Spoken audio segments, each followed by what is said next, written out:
شروع اللہ کے نام سے جو بڑا مہربان اور نہایت رحم کرنے والا ہے۔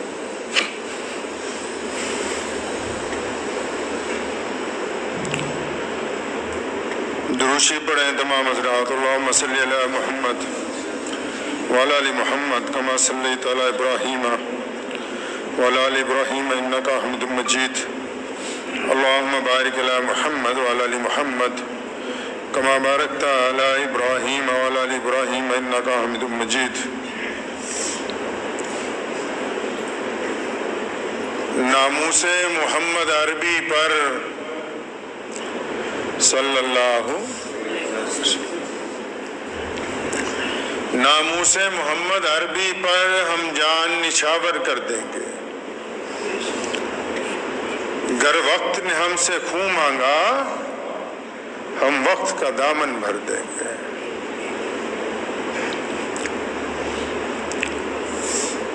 اللہ کے پیارے نبی حضرت محمد رسول اللہ صلی اللہ تعالی علیہ وسلم کے صدقہ طفیل ہم لوگ مسلمان ہیں، اور اسلام میں ہر دور میں لوگوں نے عشق رسول صلی اللہ علیہ وسلم میں قربانیاں دی۔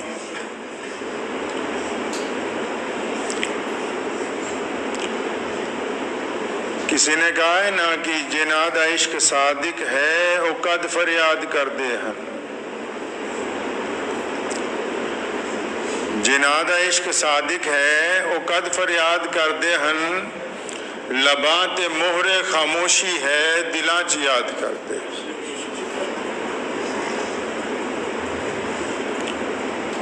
میرے والد محترم جو کہ میرے والد ہونے کے ساتھ ساتھ اللہ کے دین کے شعر ہیں، بے باک بے لاک شخصیت کے مالک،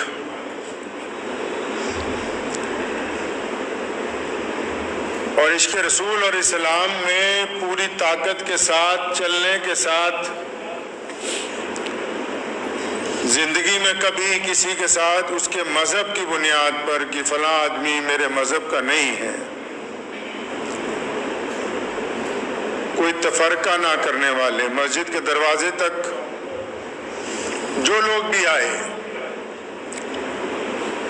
بنا ان کا رنگ، ان کی نسل، ان کا مذہب دیکھے ہوئے اس نیت کے ساتھ کہ ہمارے پیارے نبی حضرت محمد رسول اللہ صلی اللہ علیہ وسلم نے ہمیں انسانیت کی تحفظ کے لیے، انسانیت کی فلاح و بہبود کے لیے بھیجا ہے، اس کام کو لگے رہے۔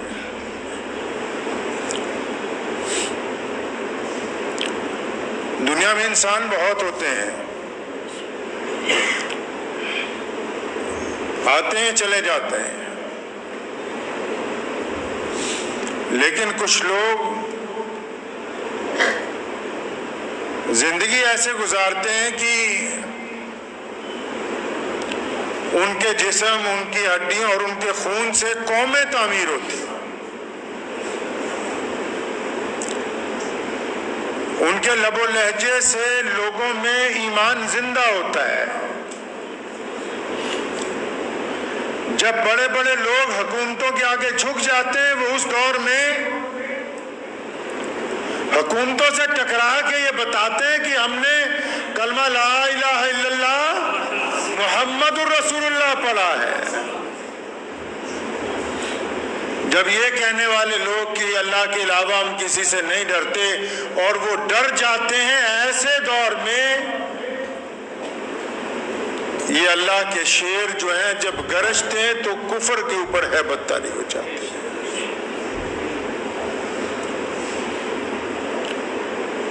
بہت تقریریں کی زندگی میں نے، لیکن اپنے باپ جیسی ایک بھی نہیں کی۔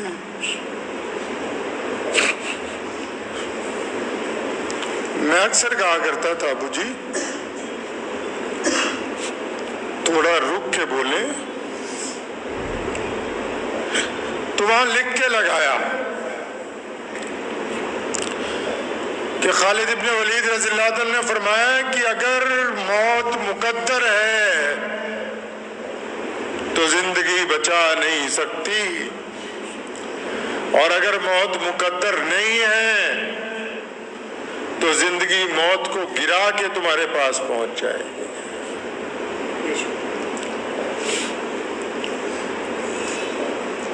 پچھلے چند سالوں میں جب اچھے اچھے لوگ خاموش ہو گئے، بڑے بڑے چینلوں نے ان کے خلاف خبریں چلائی کہ دیکھو پنجاب کا شاہی امام، تو میں نے کہا کہ یہ آپ نے جو گفتگو کی ہے، فرمایا یہ رسول اللہ کا حکم ہے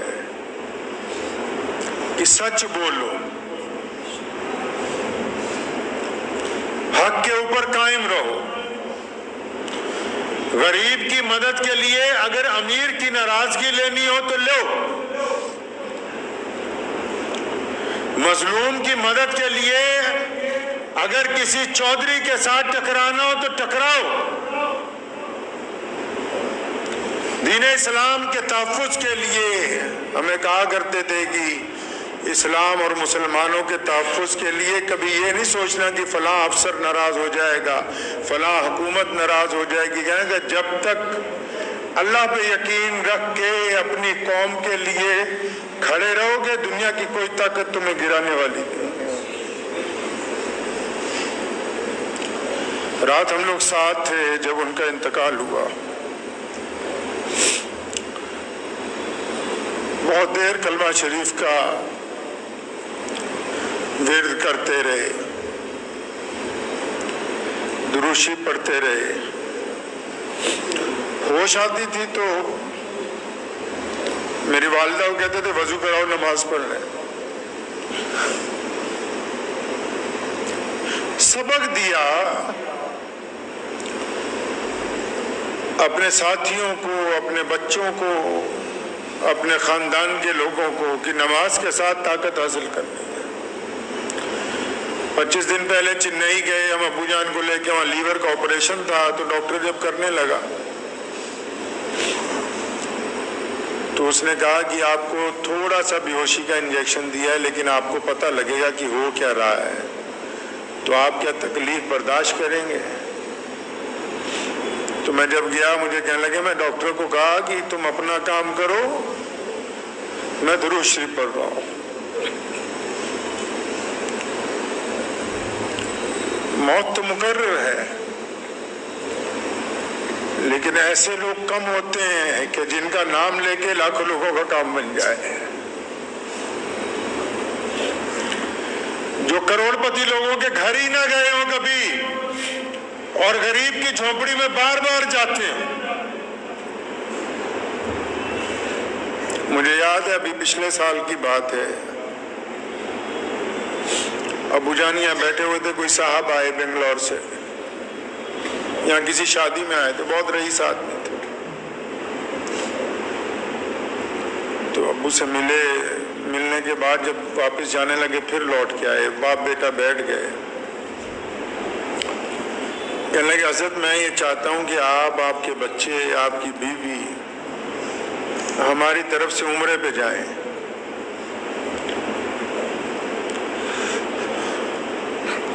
تو انہوں نے کہا کہ ہم رقم ساری خرچ کریں گے، چاہے 10 لاکھ روپیہ خرچ ہو۔ خوش ہوئے 1 منٹ کے لیے، پھر ان کے کندھے پہ ہاتھ رکھا، فرمایا بھائی ان پیسوں سے جا کے کسی گاؤں میں مسجد بنا دو، ہم عمرہ پھر کریں گے جب ہمارے پاس خود کے پیسے ہوں گے۔ یہ تمیز سکھائی ہمیں۔ بڑے بڑے آپ لوگوں کو دیکھو ہر سال عمرے پہ جاتے ہیں، میں کسی کی برائی نہیں کر رہا، بہت سارے ایسے لوگ جاتے ہیں جن کے پاس کچھ نہیں ہے، فرماتے تھے تب جاؤں گا جب ہمارے پاس خود کچھ ہوگا، لیکن میرے رسول اللہ نے میری ڈیوٹی یہاں لگائی ہے کہ میری امت کو تکلیف نہ ہو، تو میں یہ ڈیوٹی پہلے نبھاؤں گا۔ تاریخ اسلام کے سب سے بڑے مجاہد سلطان صلاح الدین ایوبی کا جب انتقال ہوا، حج بیت اللہ کے لیے پیسے نہیں تھے۔ بڑی عزت اور شہرت اس میں نہیں ہے کہ کتنے دفعہ حج اور عمرہ کر لیا، بڑی عزت اور شہرت اس میں ہے کہ اللہ کی رضا کے لیے رزق حلال کا دھیان رکھا، حرام پیسے سے سفر کرنے کا ارادہ نہیں۔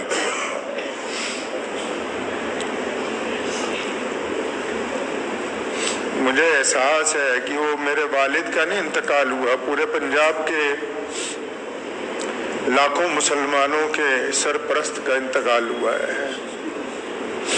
ابھی کی بات ہے، 2-4 دن پہلے کسی شہر میں کوئی پنگا چھوٹا سا پڑا مسلمانوں کا، مجھے کہا جا وہاں جا کے اچھی طرح جو فرقہ پرست ہیں ان کا رگڑا لگا کے آ۔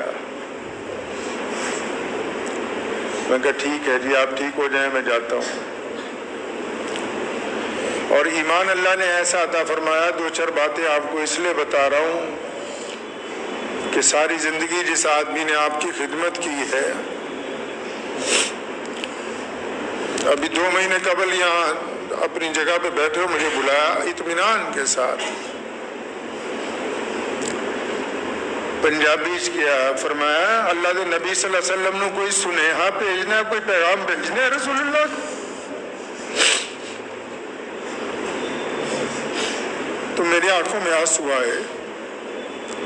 فرمایا میں جا رہا ہوں اور مرنے کے بعد رسول اللہ کی زیارت ہونی ہے، کوئی پیغام بھیجنا ہے تو بتاؤ، میں جا کے کہہ دوں گا جو ضرورت ہے تمہاری۔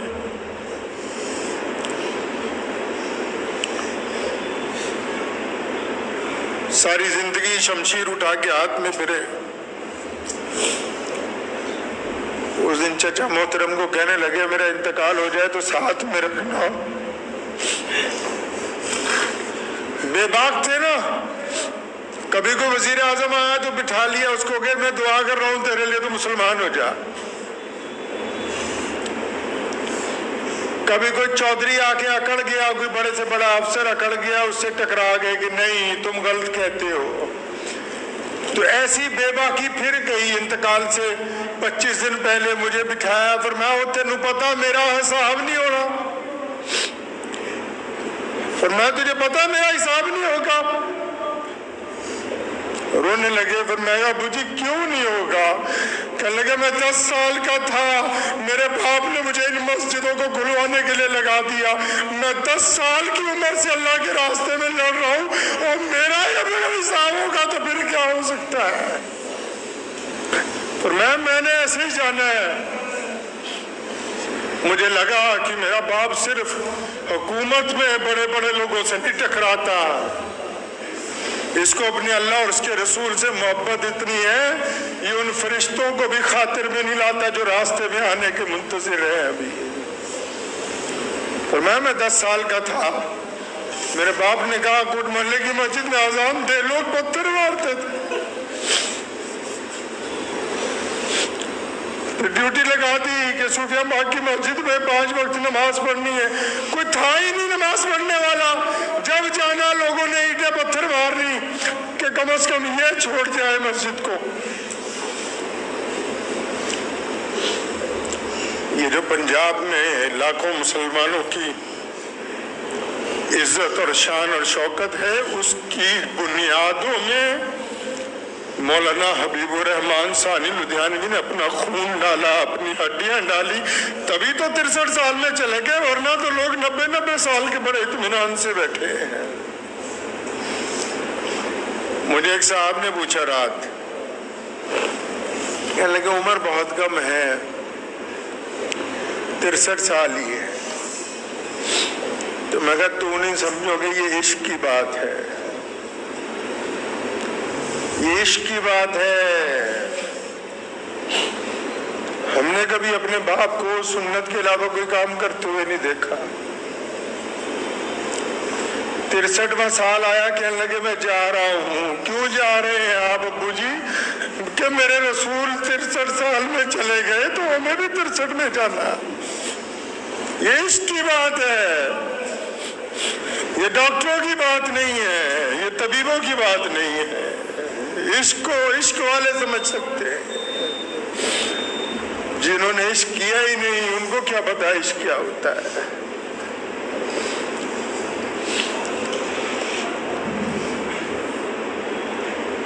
اپنے والد محترم کے انتقال کے فوراً بعد 30 سال کی عمر میں ذمہ داری مل گئی.